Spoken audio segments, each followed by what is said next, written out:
Welcome to Cartoonist Kayfabe. My name is Jim Rugg. I'm Ed Piscor. And today we're going to look at Spain Rodriguez's Trashman, and this is the collected Trashman.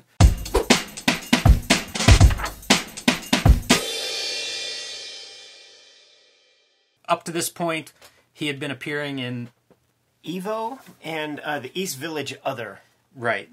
It's a weekly one-pager. And so this collected Trashman collects those initial installments or one-pages. It's not exactly a smooth story, as we'll see as we flip through this. But one note before we get into that, the cover is signed Spain 69. It's not known when this was published. At least I couldn't find that information. It's debated between 1969 and 1972 are the two dates that everybody seems to point at one or the other, just for the collected editions. Obviously, we know when the East Village Other was, publishing them. But this one comes out of Berkeley Press, the Berkeley Tribe, which was, I guess, a lot of these alt newspapers would have been, any city would have had these in the 60s and early 70s as like underground alternative press. And so Berkeley Tribe is who actually published this, and they were just publishing that type of newspaper. And context is everything when it comes to this, and in many, many ways, man, because you have to think that, Kirby's still doing Fantastic Four, finishing up his run there. John Romita's doing Spider-Man, and these are like the comics that are available, you know what I mean? Everything that it has like a generic sheen to it, and when you come across something like this, it's just different, and it makes it stand out in a big way, man. So, like, when it comes to the story and stuff, because I read some of these individual installments, like in Comics by Les Daniels, and when I was a kid, I absolutely loved it, just because it was so different and weird. Like, he's rolling weed and smoking shit, and I'm a product of the post Nancy Reagan Just Say No campaigns and shit. So I'm like, he's a bad guy, oh no, he's a villain, and I just never seen that kind of treatment. So just the things they include in here, the things that Spain does. Yeah, I'm glad you mentioned that for context, Ed, because he's an unusual underground artist in this graphic approach. His comics to me make sense whenever you say John Romita Jr. and Jack Kirby and Marvel DC style, like genre comics. Yes, exactly. Even superhero genre comics, compared to somebody, if you want to add more context, Robert Crumb, right? In the early Zaps and stuff would have been that alternative to your Jack Kirby's, and his style doesn't really fit there either. It's very distinct graphically, and it's the first thing that I respond to with him. He's one of my favorite underground artists because of that graphic sensibility that makes sense to me. It's almost, I could get into this at an earlier age than some of the other stuff that took me a while to understand the weirdness. This is almost a bridge. It's a gateway into that underground. All these guys that were majorly influenced by the Kurtzman Mad Comics reprints and stuff. And by the way, look no further than the sound effects lettering on there. So a guy like Robert Crumb is more steeped in like a Bill Elder approach. Spain Rodriguez is Wally Wood through and through with no fucking apologies, man. Yeah, and these are very political. This is coming out of the late 60s, so you have all sorts of stuff, from government mistrust to, Vietnam War era protest, drugs, free love, hippies. All of this stuff is factored in here. And that is, in my mind, that is an unfortunate component, because it's no longer timeless. Like, you have your cartoonist that you could read like, say, a Peanuts or something like that. It has this timeless quality that's going to sort of resonate forever. The stuff that's in here, it's rooted in the 60s, and it's kind of boring to me in some that's ways, interesting. man. Because I go the other way. I see it as part period piece, but even something like Tarantino's Once Upon a Time in Hollywood, this is your period. I don't want to say accurate, because it is Mad Max or something on one hand, but some of the stuff that I'll see in other stories, this is more accurate to that time period, because it's from there. And I think of that with a lot of historical stuff. At some point it becomes period pieces, even if it was done at the time, because I'm seeing them decades later. Yeah, in my mind, I just know enough of these old codgers who are still talking about, doing like various little things, like Jim from Gypsy Lounge, like he went to Kent State, and he talked about how like one of his professors there has been using the equity of like being at the Kent State rallies as a professor to like bed undergrads and shit like that, and that's what this reads like to me in a lot of ways. But I'm glad you said Mad Max, because you cannot sleep on his car, his vehicle design and shit. And there are going to be costume designs that make me think that George Miller must have come across some Spain Rodriguez comics in his day. If you love Mad Max, I highly recommend Trashman. And this stuff's been reprinted a lot. Originally, this was reprinted in Subvert Comics, issue number 1. But he's also continued to do Trashman. It's probably the character he's most well known for, and it goes all the way up into like Fantagraphics 00 anthology, I believe Trashman appears in. So it's a character that he would revisit, and he may address some of that 60s, some of the stuff, Ed, that you're repelled by a little bit in this. That may phase out in later stuff. I'm not sure. But the Mad Max stuff is undeniable. The other piece that I see in this is something like a Judge Dredd. Yeah. But it's totally like, I mean, this is practically the car in Fury Road with the tank treads rolling through the desert. It's incredible. One thing that I will note is the storytelling is all over the place in this. I reread this, preparing to talk about it, and I can't tell you what is happening on this page, who the good guys are, who the bad guys are, and when they refer to somebody being shot or in trouble, I don't know which side is it shot and in trouble. They, when they started reprinting this thing, they did not start with the very beginning Trashmans, and it's probably for the best, because the way the strip begins, and it continues into this material, by the way, but the way the strip begins is Trashman could turn himself into a copy of like the East Village Other, right, and like blow under people's doors and then rematerialize as a man. So what I'm saying is, back in these days when these guys were making these comics, this is when they could get that LSD in liquid form, like from the psychiatrist, man. So they're playing with chemical shit that we just don't even know about anymore. Yeah, no doubt about that. Here we are. This is page 5, and we're already breaking the fourth wall, which is pretty cool to see in one of these comics where like they're going to get food, and the one guy's commenting about how this is such a weird place. Buildings are made out of newspaper print. I never seen anything like it. Sure is crazy being in a comic strip like this. The whole comic has that kind of feel of like anything can happen. Stuff shows up, they break the fourth wall, it's not always clear what's going on. Sometimes there are cliffhangers at the end of a page, and whenever you get to the next page, we're just somewhere else, some other time, unresolved, question from the previous strip never gets resolved. So it is very chaotic, and who knows, some of those chemical influences may have been at work as these pages are coming together. I have no idea about that, but it definitely has that sense of like chaos. And I think that that's intentional, the chaos part. Again, the cars are amazing. Big Daddy Roth, Spain Rodriguez is part of the Zap crew. Robert Williams is part of the Zap crew. Robert Williams is the guy, like, when we see Rat Fink type shit, we think Big Daddy Roth, but we should really be thinking Robert Williams. Like, that was the dude that was making this shit, man. So it's like, we're seeing elements of that here. And that's West Coast culture. These are West Coast guys. I'll go one step further and say that's American culture. Like, the 60s are your era of muscle cars. And I mean, he was into biking. Like, he would have been conscious of that kind of stuff, a gearhead, if you will. And that's a huge part of American identity, are these cars. So if you're subverting that American consciousness and American culture and society, turning these cars into weapons makes total sense. I also love looking at these as like Sunday pages, because alt newspaper comics don't look like this anymore. But seeing like the whole full page, the nice cool title spreads. That is true too, because like the other thing with these dudes in the 60s, man, they were really like, they didn't give a fuck if you liked them personally as like creators. So therein lies the ability to make real art.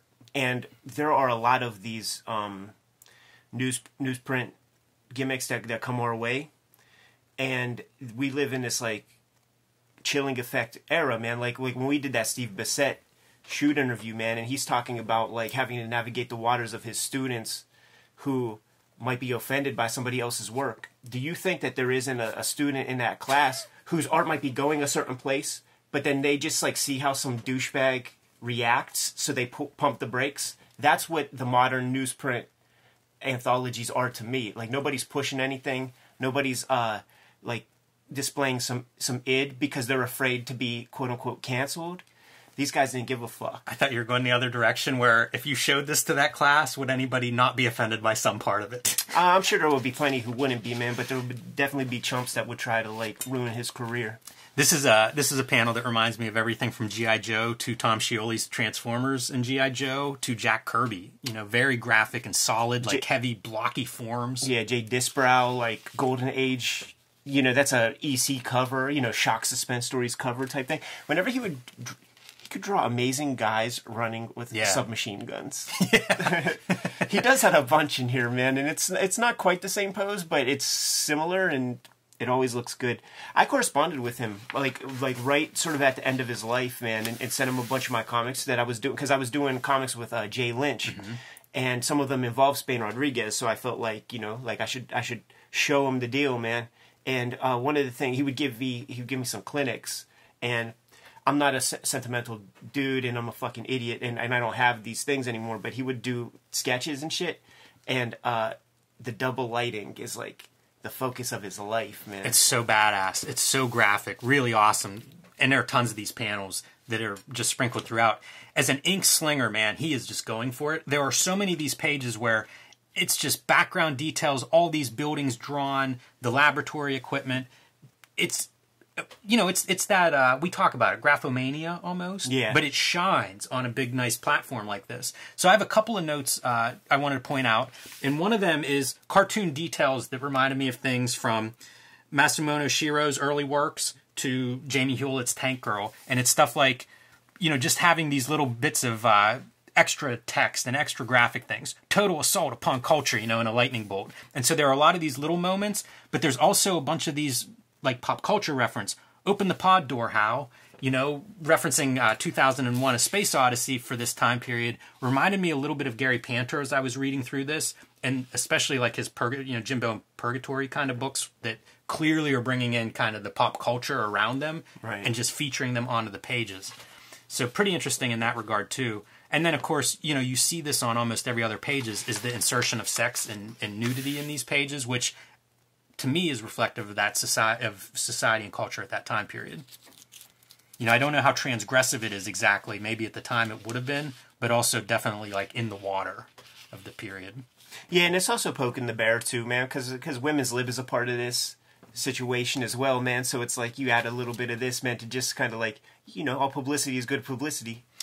I love that you pointed out the double lighting, because now every time I see him, it's almost like his character design, his mask is the double light, the center shadow. You never see Trashman's eyes, man. The one spot where we see some color added is on the Coca-Cola ad. Again, poking the bear. Like, you talk about offending people, show me a publisher that would do this today. There's not a publisher on earth. Oh, Fantagraphics would do it, no problem.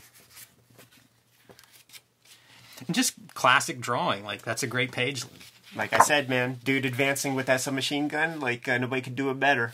Amazing. This is another one that feels a little bit like a Kurtzman Mad panel of just sound effects and bullets and chaos, movement going every direction. Great lettering throughout. You know, all the hallmarks of a classic cartoonist are on display in these. This is the page that was reprinted in Comics by Les Daniels. So this is my introduction to Spain's work right here, and it's him like, you know, making some maybe they might even call it a reefer here or something like that, man. I'm just like, what is this? He's a villain, but he's Trashman, and if you have man in your name, you must be a superhero.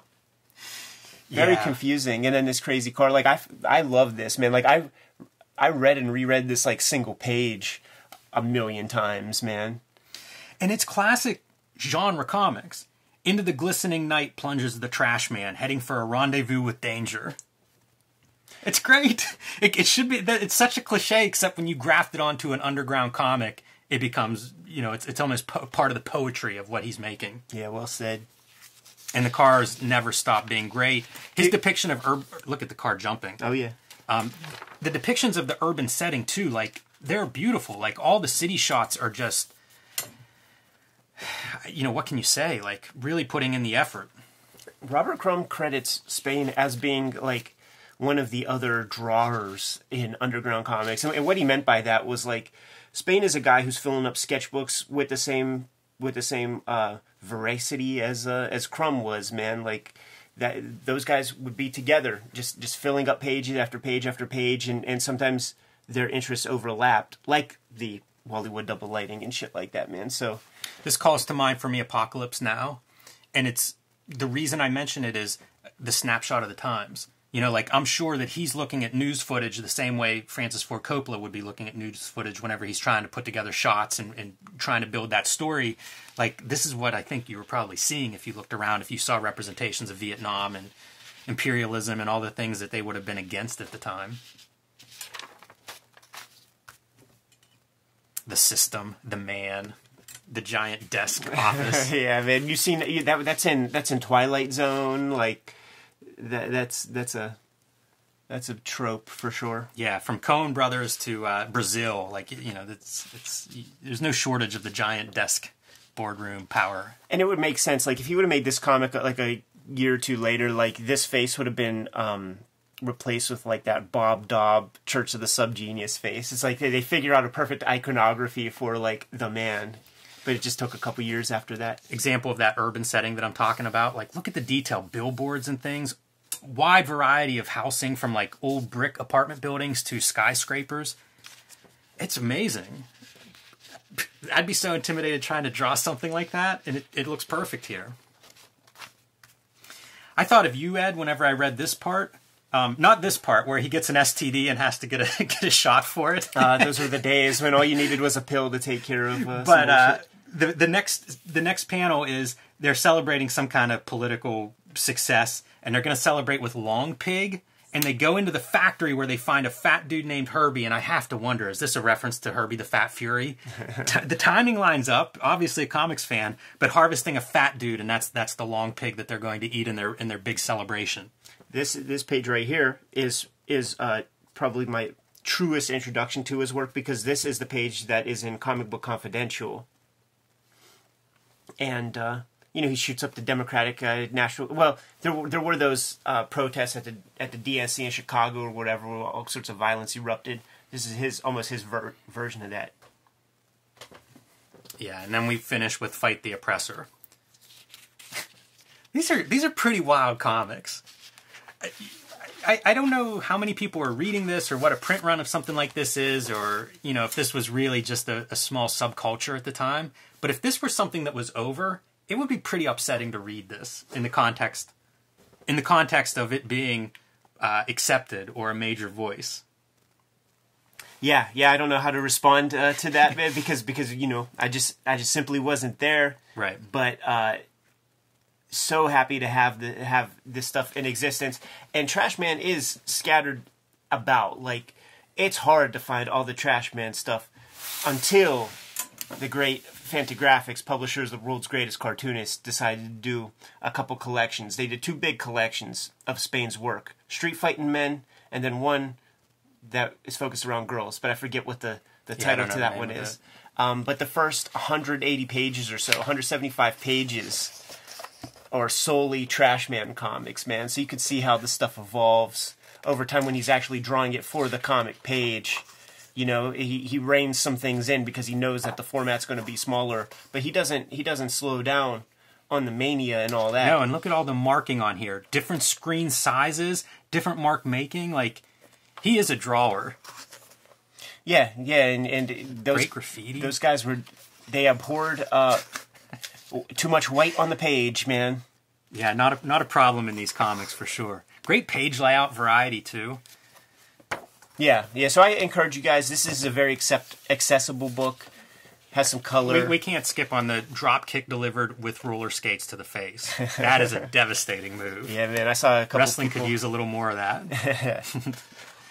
Yeah, the color stuff I was really impressed with flipping through some of this before we started, because I don't have this collection. But the color stuff, to me, the bright colors, they really pop and glow. And we talk a lot about reprints and how shitty a lot of the reprints are, and how different they look whenever they put them on coated paper. In this case, it just comes to life. Like, I don't know what these looked like originally, but they look really nice on this coated paper, in my opinion. And it's probably because of all the primary color use. Right. It really feels like pop art in a lot of ways. I would imagine that these would have been, on glossy color signatures, not on newsprint, maybe like back covers and stuff. Very Spain awesome. Rodriguez, man, he's a godfather of Outlaw Comics, and it was a shame for us to take a year to get to covering some Trashman with some deeper focus. Yeah, absolutely, Ed. One of the giants of underground comics, no doubt about it. Should we go make our own Outlaw Comics, though, Jimmy? Let's. All right, guys. Like, follow, subscribe to the YouTube channel. Hit the bell. We'll notify you when the next vid's available. We're on that race to 20,000 subscribers. Hit that bell. Sign up for the Cartoonist Kayfabe e-newsletter at the link below this video. Pick up Cartoonist Kayfabe t-shirts and merchandise at the links below this video. I'm hungry, Jim, man. Let's go fry up some Long Pig. Give him the marching orders. Read more comics.